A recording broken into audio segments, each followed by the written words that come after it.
Cyber నేరాల పట్ల ప్రజలకు అవగాహన కలిగి ఉండాలన్నారు సైబర్ క్రైమ్ పోలీసులు. అదేవిధంగా నేరం జరిగిన గంటలోపు 1930 కాల్ చేస్తే డబ్బు రికవరీ చేయడం సులభం అవుతుందని తెలిపారు. ఈ మధ్య కాలంలో సైబర్ నేరగాళ్లు రెచ్చిపోతున్నారని అధికారులు ప్రజలకు అవగాహన కార్యక్రమాలు ఏర్పాటు చేస్తున్నారు. సైబర్ నేరగాళ్ల ఉచ్చులో అభం శుభం తెలియని వారు సైతం చిక్కుకుపోతున్నారు.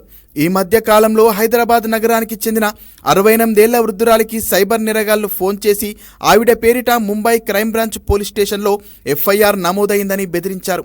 మనీ లాండరింగ్ కేసులో ఆమె పేరు నమోదైందని బాధితురాలిని భయాందోళనకు గురిచేశారు.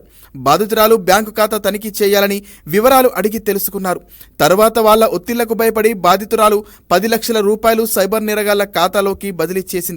తర్వాత మోసపోయానని గ్రహించి సైబర్ క్రైమ్ స్టేషన్లో ఫిర్యాదు చేయడంతో పోలీసులు ఆమె నగదును వెనక్కు రప్పించి ఆమెకు అందజేశారు.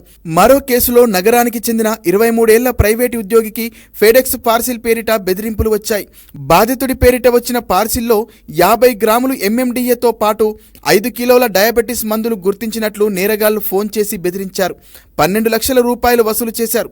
బాధితుడి ఫిర్యాదు మేరకు సైబర్ క్రైమ్ పోలీసులు కేసు నమోదు చేసుకుని దర్యాప్తు చేస్తున్నారు.